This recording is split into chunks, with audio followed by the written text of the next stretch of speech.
Hello दोस्तों, आप सभी का बहुत बहुत स्वागत है स्टडी नॉन स्टॉप चैनल पर। दोस्तों, आज की वीडियो में हम लोग जीके जीएस के 30 महत्वपूर्ण क्वेश्चंस डिस्कस करेंगे। और जितने भी क्वेश्चंस मैंने यहाँ पे सिलेक्ट किए हैं सभी क्वेश्चंस बेहद महत्वपूर्ण है, क्योंकि सभी क्वेश्चंस किसी न किसी एग्जाम में पूछे गए हैं। उन्हीं क्वेश्चंस को मैंने सेलेक्ट किया है, तो वीडियो को लास्ट तक देखिएगा। और दोस्तों, अगर वीडियो आपको अच्छा लगे तो लाइक और शेयर ज़रूर करिएगा। तो दोस्तों, आइए शुरू करते हैं। पहला क्वेश्चन है, दिलवाड़ा के जैन मंदिरों का निर्माण किसने करवाया था। तो दोस्तों, बात करते हैं दिलवाड़ा के जैन मंदिरों की। इनका निर्माण किसने कराया था? चोलों ने, चंदेलों ने, या चालुक्यों, या राष्ट्रकूटों ने। तो यहाँ पे इसका राइट आंसर हो जाएगा चालुक्यों ने। चालुक्यों ने, या फिर कहीं कहीं लिख कर के आता है सोलंकियों ने।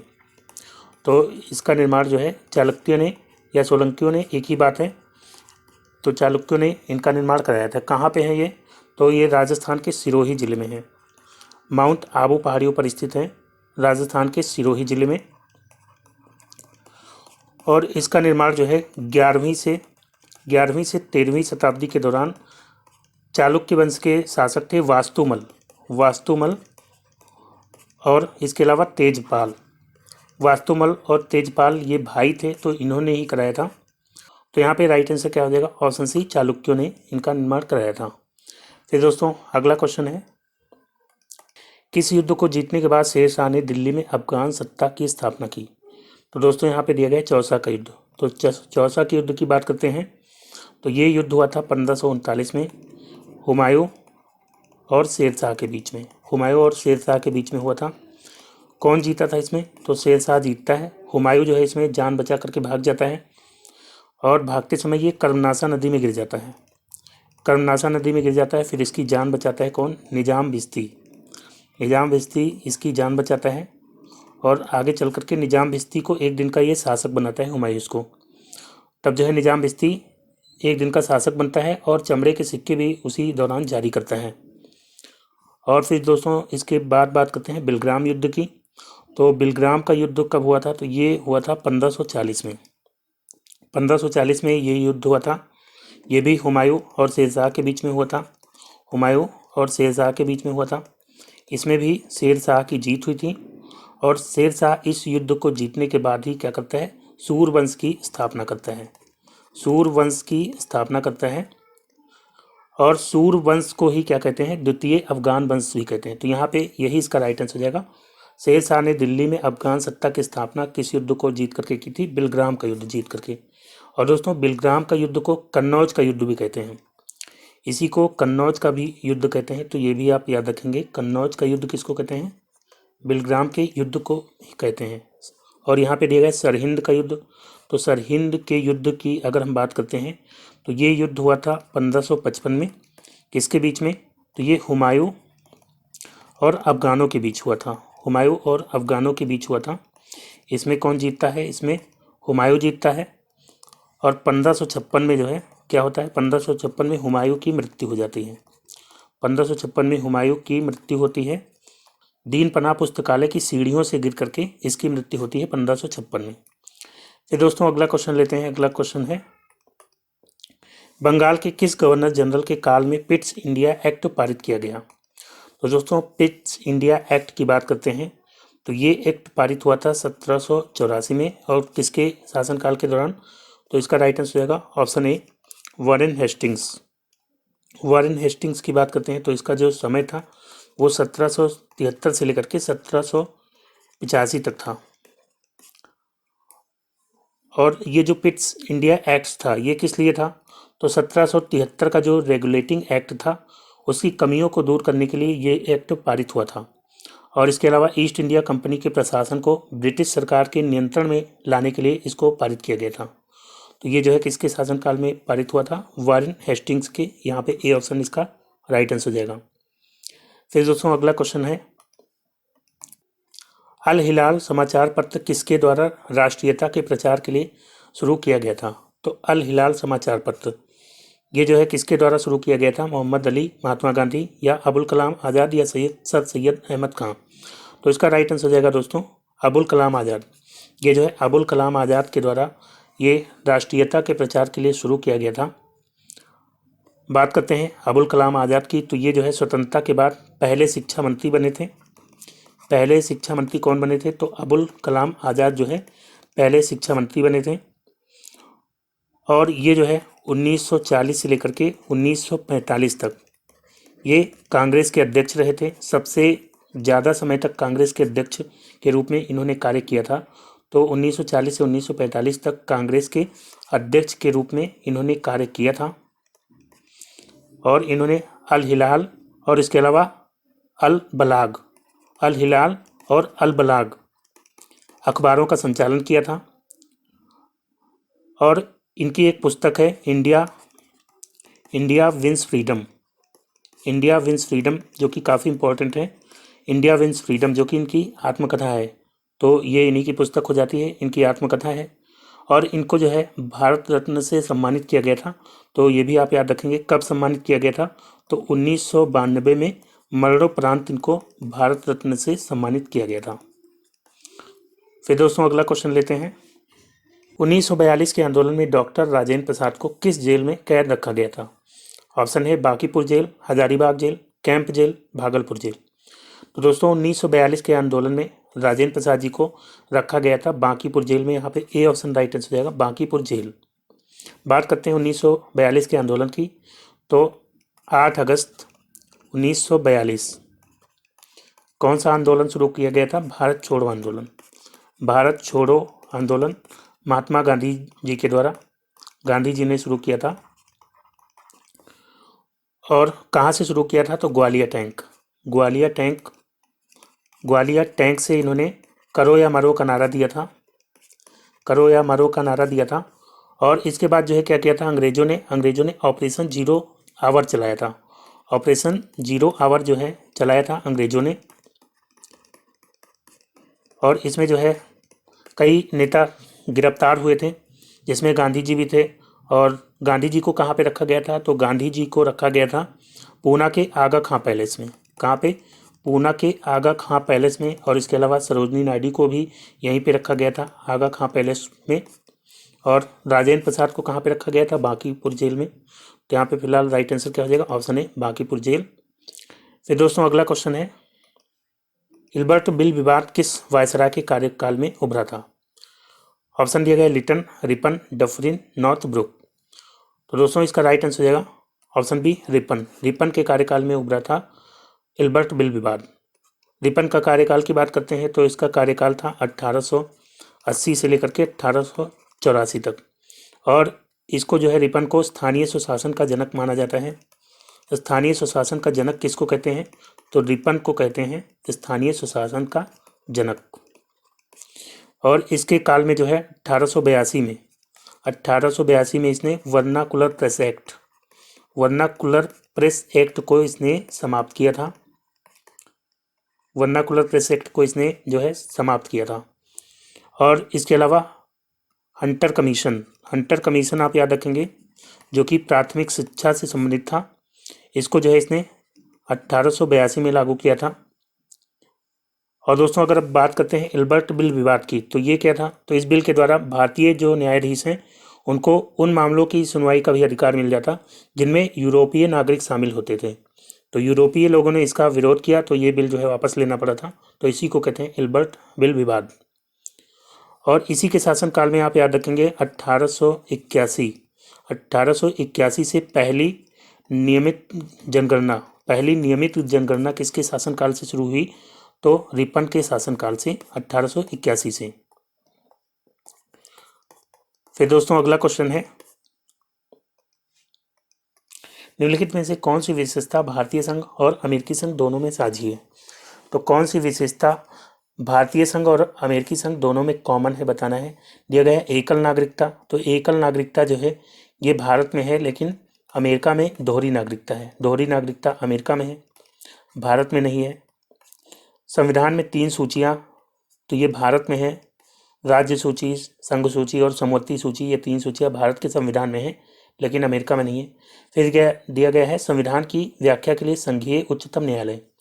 तो संविधान की व्याख्या के लिए जो सुप्रीम कोर्ट की व्यवस्था है ये भारत के संविधान में भी है और अमेरिका के संविधान में भी है। तो यही जो है दोनों में कॉमन है। तो यही इसका राइट आंसर हो जाएगा। और दोस्तों अमेरिका के संविधान से इसके अलावा क्या क्या लिया गया है? तो मूल अधिकार जो है ये कहाँ से लिया गया है? तो मूल अधिकार लिया गया है अमेरिका के संविधान से। इसके अलावा जो है उपराष्ट्रपति का पद जो है कहाँ से लिया गया है? उपराष्ट्रपति का पद कहाँ से लिया गया है? तो उपराष्ट्रपति का पद भी अमेरिका के संविधान से लिया गया है। राष्ट्रपति पर महाभियोग जो है, महाभियोग की प्रक्रिया राष्ट्रपति पर, यह भी अमेरिका के संविधान से है। और इसके अलावा सुप्रीम कोर्ट और हाई कोर्ट के न्यायाधीशों को हटाना ये जो है ये प्रक्रिया भी कहाँ से ली गई है? तो ये भी अमेरिका के संविधान से ली गई है। और दोस्तों इसके अलावा न्यायिक पुनरावलोकन की व्यवस्था कहाँ से ली गई है? तो ये भी जो है अमेरिका के संविधान से ली गई है। प्रस्तावना का विचार जो है कहाँ से लिया गया है? तो ये भी अमेरिका के संविधान से लिया गया है। लेकिन प्रस्तावना की भाषा कहाँ से ली गई है? प्रस्तावना की भाषा ली गई है ऑस्ट्रेलिया के संविधान से, ये अमेरिका से नहीं है। प्रस्तावना का विचार अमेरिका के संविधान से और भाषा जो है ऑस्ट्रेलिया के संविधान से। इसके अलावा न्यायपालिका की स्वतंत्रता भी जो है अमेरिका के संविधान से ली गई है। फिर दोस्तों अगला क्वेश्चन है, संविधान के किस भाग में संविधान संशोधन की प्रक्रिया का उल्लेख है? दिया गया है भाग 3। तो भाग 3 जो है इसमें मूल अधिकारों के बारे में है। मूल अधिकार दिए गए हैं भाग 3 में, अनुच्छेद 12 से लेकर के 35 तक। और भाग 4 में क्या है? तो भाग 4 में DPSP यानी कि नीति निर्देशक तत्व ये दिए गए हैं, अनुच्छेद 36 से लेकर के 51 तक। भाग 20 की बात करते हैं तो भाग 20 जो है संविधान संशोधन की प्रक्रिया से संबंधित है। और भाग 20 में 368 आर्टिकल 368 जो है ये है संविधान संशोधन की प्रक्रिया से संबंधित। और भाग 17 की बात करते हैं तो भाग 17 जो है ये राजभाषा से संबंधित है। राजभाषा जो है इसमें आर्टिकल 343 से लेकर के 351 तक राजभाषा के बारे में बताया गया है भाग 17 में। तो यहाँ पे राइट आंसर क्या हो जाएगा? ऑप्शन सी इसका राइट आंसर हो जाएगा, भाग 20 ये जो है संविधान संशोधन की प्रक्रिया का उल्लेख है इसमें। फिर दोस्तों अगला क्वेश्चन है, संपत्ति के अधिकार को मूल अधिकार की श्रेणी से हटाकर किस अनुच्छेद के अंतर्गत रखा गया है? तो दोस्तों संपत्ति के अधिकार की बात करते हैं जो कि एक मौलिक अधिकार हुआ करता था पहले मौलिक अधिकारों की संख्या 7 थी और अभी 6 है, क्योंकि संपत्ति के अधिकार को हटा दिया गया है। पहले ये अनुच्छेद 31 में होता था मौलिक अधिकारों में, और अभी जो है ये एक विधिक अधिकार है। और अब किस अनुच्छेद में है? तो ये है अब अनुच्छेद 300 का में, 300 का या 300A जो है इसका राइट आंसर हो जाएगा ऑप्शन सी। पहले जो है अनुच्छेद 31 में होता था और कौन से संविधान संशोधन के द्वारा हटाया गया? तो 44वां संशोधन जो है, 44वां संशोधन जो कि कब हुआ था? 1978 में। 1978 में 44वें संविधान संशोधन के द्वारा इसको एक विधिक अधिकार बना दिया गया है। तो अब ये क्या है? एक विधिक अधिकार है। और किस अनुच्छेद में अब संपत्ति का अधिकार है? तो अनुच्छेद 300 का में। तो दोस्तों यहाँ पे सी ऑप्शन इसका राइट आंसर हो जाएगा। फिर अगला क्वेश्चन है, किस अनुच्छेद के तहत राष्ट्रपति अपने पद ग्रहण करने की तिथि से 5 वर्षों की अवधि तक अपने पद पर बना रहता है? तो दोस्तों बात करते हैं राष्ट्रपति की। राष्ट्रपति का जो पद है ये किस अनुच्छेद में दिया गया है? तो राष्ट्रपति का पद है अनुच्छेद 52 में। अनुच्छेद 52 जो है राष्ट्रपति के पद से संबंधित है। और इसके अलावा जो है यहाँ पे पूछा गया है पद ग्रहण करने की तिथि से 5 वर्ष की अवधि तक अपने पद पर बना रहेगा, यानी कार्यकाल के बारे में पूछा गया है। तो राष्ट्रपति के कार्यकाल के बारे में दिया गया है अनुच्छेद 56 में। यहाँ पे सी ऑप्शन इसका राइट आंसर जाएगा, अनुच्छेद 56। और अगर हम बात करते हैं अनुच्छेद 54 की, तो अनुच्छेद 54 जो है ये किससे संबंधित है? ये निर्वाचन मंडल, जो राष्ट्रपति का निर्वाचन मंडल है उससे संबंधित है। अनुच्छेद 55 की बात करते हैं तो अनुच्छेद 55 में जो है निर्वाचन पद्धति है, निर्वाचन जो है राष्ट्रपति का किस तरह से होगा ये इसमें बताया गया है। अनुच्छेद 56 तो आपका हो जाता है कार्यकाल से संबंधित। और अनुच्छेद 57 की बात करते हैं तो अनुच्छेद 57 जो है किससे संबंधित है? तो ये हो जाता है पुनः निर्वाचन, राष्ट्रपति के पुनः निर्वाचन से संबंधित है अनुच्छेद 57। उसके बाद जो है अनुच्छेद 58 योग्यता से संबंधित है, राष्ट्रपति की योग्यता। और अनुच्छेद 59 की बात करते हैं तो अनुच्छेद 59 इसमें जो है पद के लिए शर्तें, राष्ट्रपति पद के लिए जो शर्तें होती हैं उसके बारे में बताया गया है। और इसके अलावा जो है अनुच्छेद 60 की बात करेंगे तो अनुच्छेद 60 में जो है राष्ट्रपति के शपथ का प्रावधान है। अनुच्छेद 61 की बात करेंगे तो राष्ट्रपति पर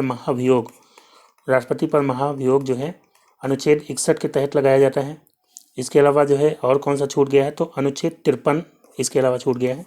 तो 53 की अगर हम बात करेंगे तो अनुच्छेद 53 में दिया गया है कि कार्यपालिका की समस्त शक्तियां राष्ट्रपति में निहित होंगी। तो इसको याद रखेंगे, कार्यपालिका की समस्त शक्तियां राष्ट्रपति में निहित होंगी। ये किस में कहा गया है? 53 में। फिर दोस्तों अगला क्वेश्चन है, राज्यपाल को पद की गोपनीयता की शपथ कौन दिलवाता है? ऑप्शन है राष्ट्रपति, उपराष्ट्रपति, राज्य के उच्च न्यायालय के मुख्य न्यायाधीश और विधानसभा अध्यक्ष। तो दोस्तों यहाँ पे इसका राइट आंसर हो जाएगा राज्य के उच्च न्यायालय के मुख्य न्यायाधीश। हाई कोर्ट के जो मुख्य न्यायाधीश होते हैं वो राज्यपाल को पद की गोपनीयता की शपथ दिलवाते हैं। राज्यपाल किस अनुच्छेद के तहत शपथ ग्रहण करता है? तो राज्यपाल शपथ ग्रहण करता है अनुच्छेद 159 के तहत। राज्यपाल का जो पद है ये किस अनुच्छेद में दिया गया है? तो अनुच्छेद 153 में दिया गया है कि प्रत्येक राज्य के लिए एक राज्यपाल होगा। और दोस्तों राज्यपाल का वेतन कितना होता है? तो वेतन होता है 3.5 लाख। और दोस्तों राज्यपाल बनने के लिए मिनिमम कितनी एज होनी चाहिए? तो उम्र इसकी होनी चाहिए राज्यपाल की कम से कम 35 साल। तो यहाँ पे राइट आंसर क्या हो जाएगा? राज्य के उच्च न्यायालय के मुख्य न्यायाधीश राज्यपाल को गोपनीयता की शपथ दिलवाते हैं। और राज्यपाल अध्यादेश किस अनुच्छेद के तहत जारी करता है? तो राष्ट्रपति करता है 123 के तहत, लेकिन राज्यपाल करता है 213 के तहत।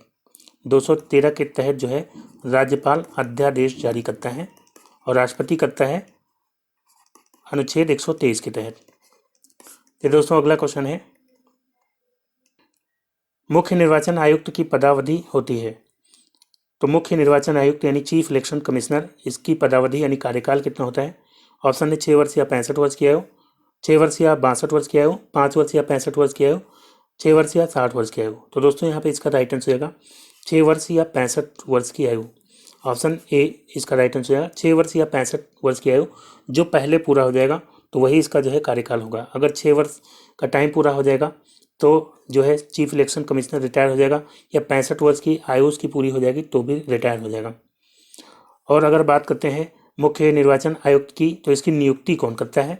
तो नियुक्ति जो है इसकी राष्ट्रपति करता है। राष्ट्रपति मुख्य निर्वाचन आयुक्त की भी नियुक्ति करता है और इसके अलावा जो अन्य निर्वाचन आयुक्त होते हैं उनकी भी नियुक्ति कौन करता है? राष्ट्रपति ही करता है।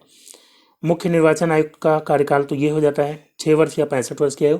जो अन्य निर्वाचन आयुक्त होते हैं उनका कार्यकाल क्या होता है? तो उनका कार्यकाल होता है, अन्य का होता है 6 वर्ष या 62 वर्ष की आयु। ये अन्य निर्वाचन आयुक्त का कार्यकाल हो जाता है। और अगर हम बात करते हैं निर्वाचन आयोग की, तो निर्वाचन जो आयोग है ये संविधान के किस अनुच्छेद में इसके बारे में बात की गई है? तो निर्वाचन आयोग का प्रावधान है अनुच्छेद 324 में। फिर दोस्तों अगला क्वेश्चन है, हरित सूचकांक किसके द्वारा विकसित किया गया था? तो हरित सूचकांक यानी ग्रीन इंडेक्स ये जो है किसके द्वारा विकसित किया गया था? संयुक्त राष्ट्र पर्यावरण कार्यक्रम, या संयुक्त राष्ट्र विकास कार्यक्रम, या क्योटो प्रोटोकॉल, या इनमें से कोई नहीं। तो दोस्तों इसका राइट आंसर रहेगा ऑप्शन ए संयुक्त राष्ट्र पर्यावरण कार्यक्रम, जिसको UNEP शॉर्ट में कहते हैं, यूनाइटेड नेशन एनवायरनमेंट प्रोग्राम। इसका जो हेडक्वार्टर है वो कहाँ पे है? तो इसका जो हेडक्वार्टर है वो नैरोबी में है। नैरोबी जो कि कहाँ की राजधानी है? केन्या की राजधानी है। तो नैरोबी में इसका हेडक्वार्टर है। इसकी स्थापना कब हुई थी? तो इसकी स्थापना हुई थी 1972 में। फिर दोस्तों अगला क्वेश्चन है, मध्य प्रदेश में पीतमपुर किसके लिए जाना जाता है? तो दोस्तों पीतमपुर की बात करते हैं, ये कहाँ पे है? मध्य प्रदेश में। और ये किस उद्योग के लिए जाना जाता है? तो ये ऑटोमोबाइल उद्योग के लिए जाना जाता है। सी ऑप्शन इसका राइट आंसर है ऑटोमोबाइल उद्योग। अगर हम बात करते हैं कागज उद्योग की, तो मध्य प्रदेश में नेपा नगर है। नेपा नगर है जो कि अखबारी कागज के लिए काफ़ी प्रसिद्ध है। और इसके अलावा जूट उद्योग की बात करते हैं, तो जूट उद्योग के लिए आपको पता है पश्चिम बंगाल जो है काफ़ी फेमस है। पश्चिम बंगाल में आप याद रखेंगे टीटागढ़, टीटागढ़ जो है ये पश्चिम बंगाल में है। इसके अलावा रिसरा पश्चिम बंगाल में है। और ये इसके अलावा बाली जो है ये सब पश्चिम बंगाल में है। और ये जूट उद्योग के लिए काफ़ी प्रसिद्ध है।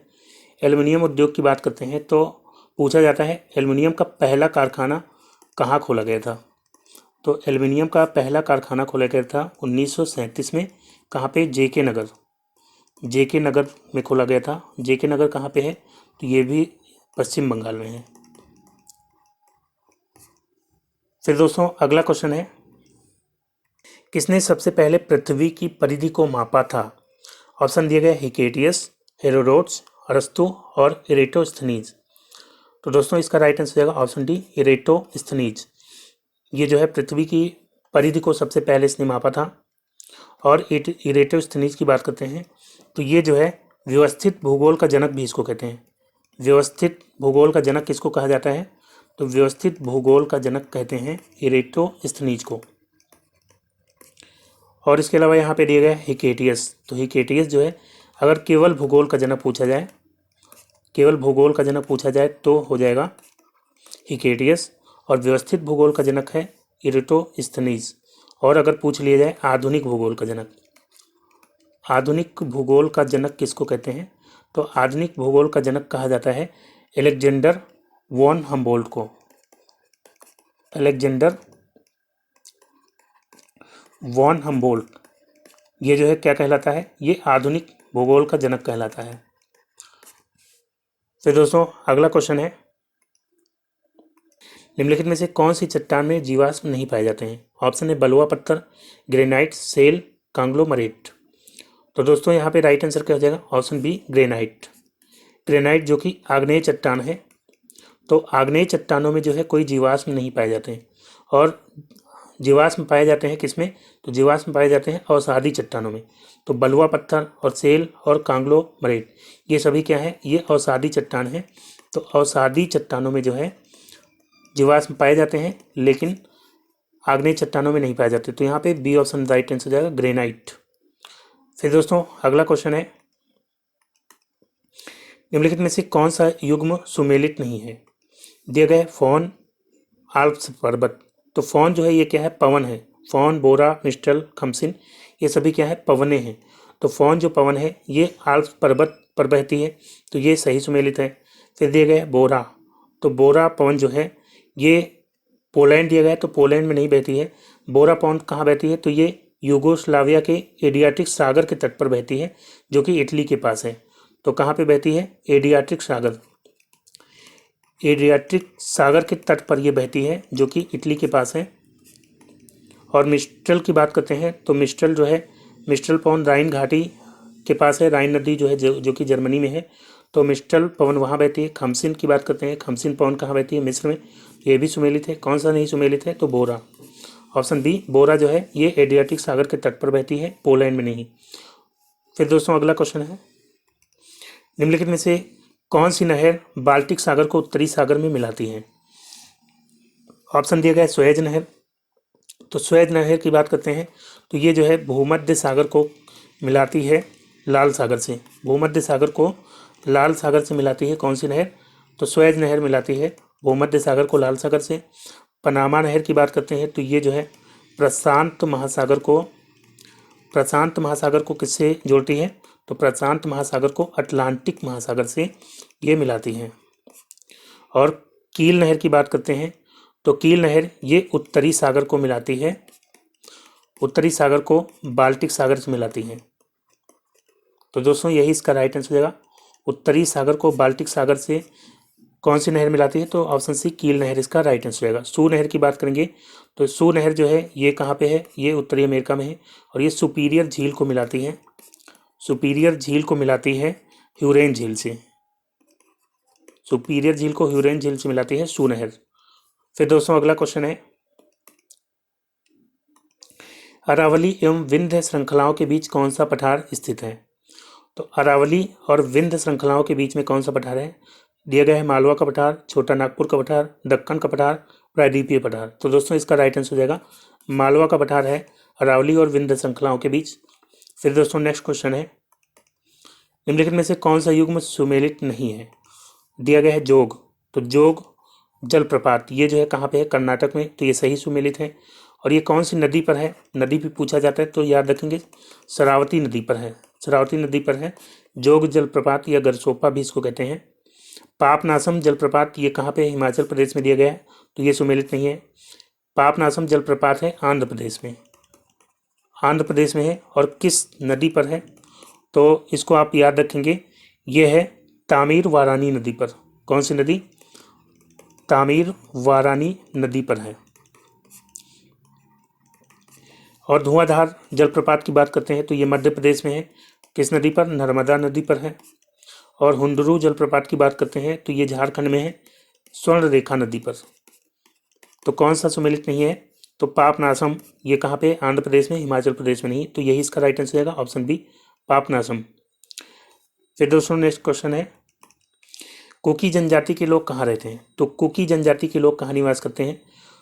इसका राइट आंसर रहेगा मणिपुर। मणिपुर में जो है कुकी जनजाति के लोग रहते हैं।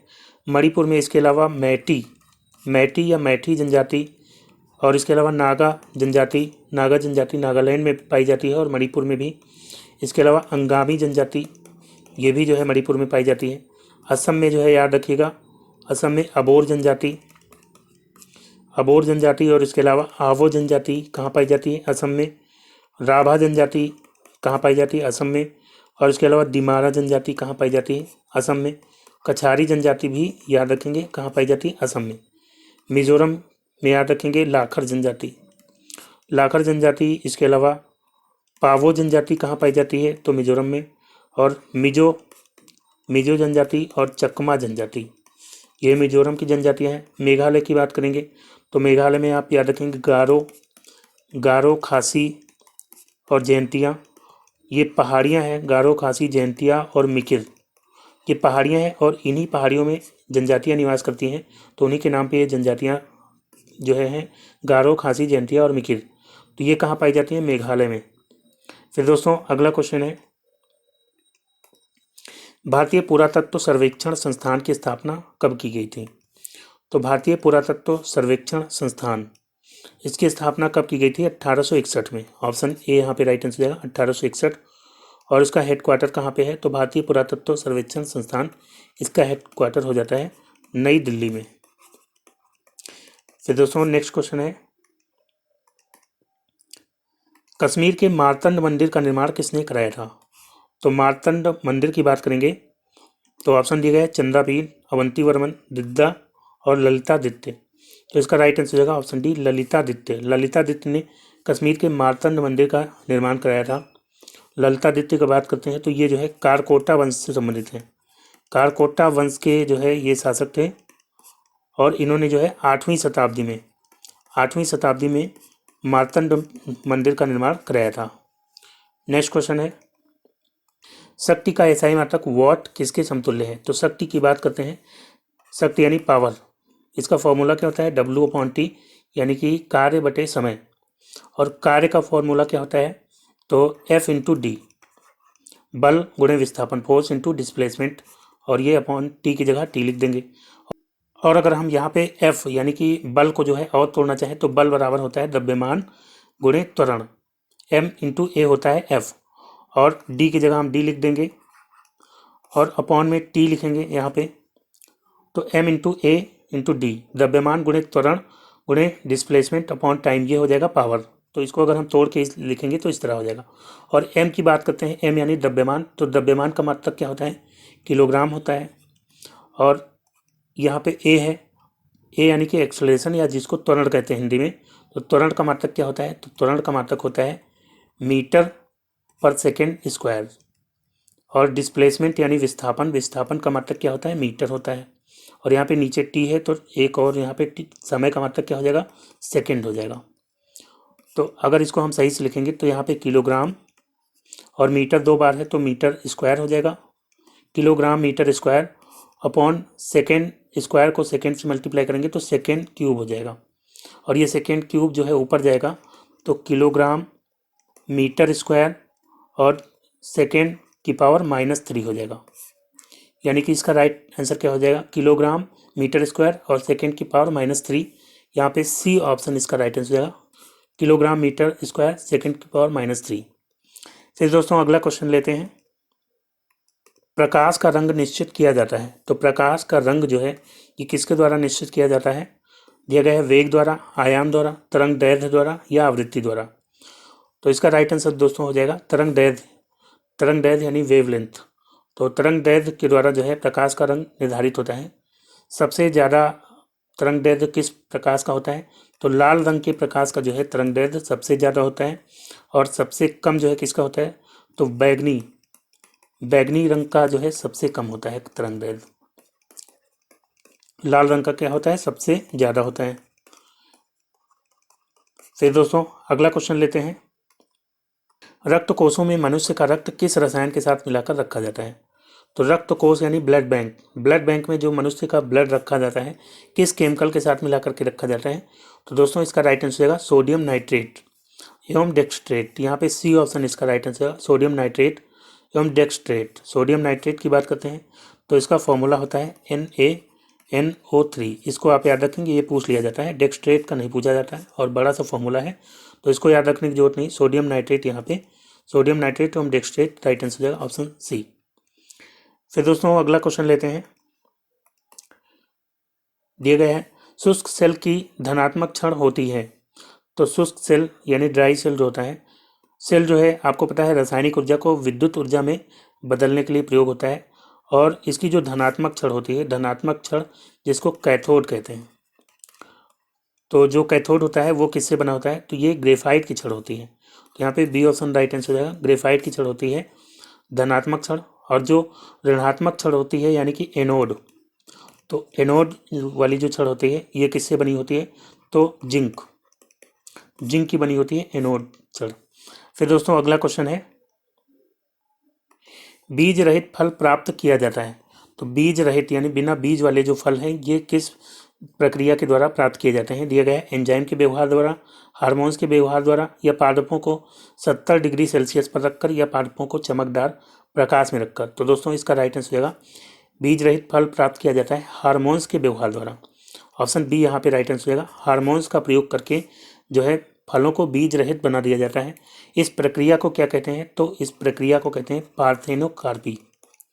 पार्थेनोकार्पी प्रक्रिया, जिसमें फल बनाए जाते हैं बिना बीज के। जैसे अंगूर आप देखते हैं उसके अंदर कोई बीज नहीं रहता है, तो अंगूर है, या तरबूज है जिसमें कोई बीज ना हो तो उसको क्या कहेंगे? पार्थेनोकार्पी कहेंगे। फिर दोस्तों अगला क्वेश्चन है, मनुष्य में मेरुदंड में कितने जोड़ी तंत्रिका निकलती हैं? तो मेरुदंड की बात करते हैं तो मेरुदंड में जो है कितने जोड़ी तंत्रिकाएं निकलती हैं? तो इसका राइट आंसर होगा ऑप्शन सी 31। और इसके अलावा मस्तिष्क से पूछा जाए, मस्तिष्क से कितनी जोड़ी तंत्रिकाएं निकलती हैं? तो 12 जोड़ी तंत्रिकाएं निकलती हैं मस्तिष्क से, जिनको कहते हैं कपालीय तंत्रिकाएं। जो मस्तिष्क से तंत्रिकाएं निकलती हैं उनको कपालीय तंत्रिकाएं कहते हैं। और जो मेरुरज्जु से निकलती हैं उनको कौन सी तंत्रिकाएं कहते हैं? उनको कहते हैं मेरु तंत्रिकाएं। फिर दोस्तों अगला क्वेश्चन है, थर्ड आई किस खेल से संबंधित शब्दावली है? तो थर्ड आई की बात करते हैं। ऑप्शन दिए गए हैं क्रिकेट, तीरंदाजी, बिलियर्ड्स, हॉकी। तो दोस्तों इसका राइट आंसर आएगा क्रिकेट। थर्ड आई शब्दावली क्रिकेट से संबंधित है।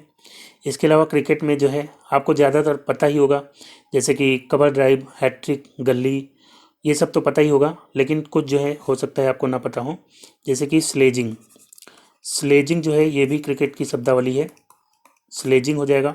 इसके अलावा चाइना मैन जो है ये क्रिकेट से संबंधित है। डक याद रखेंगे, स्निक, और इसके अलावा फ्लिक। तो ये सब जो है क्रिकेट से संबंधित कुछ शब्दावलियाँ हैं, इनको याद रखेंगे। तो दोस्तों आज का वीडियो यहीं पे समाप्त करता हूँ। वीडियो कैसा लगा आपको कमेंट करके जरूर बताइएगा। और दोस्तों अगर वीडियो अच्छा लगा हो तो एक बार लाइक कर दीजिएगा, शेयर कर दीजिएगा। और जिन लोगों ने अभी तक चैनल को सब्सक्राइब नहीं किया है, चैनल को सब्सक्राइब करके नोटिफिकेशन बेल को ऑन कर लीजिए, ताकि अगला वीडियो अपलोड होते हुए उसका नोटिफिकेशन आपको सबसे पहले मिल जाए। तो मिलते हैं अगले वीडियो में, तब तक के लिए good bye and take care.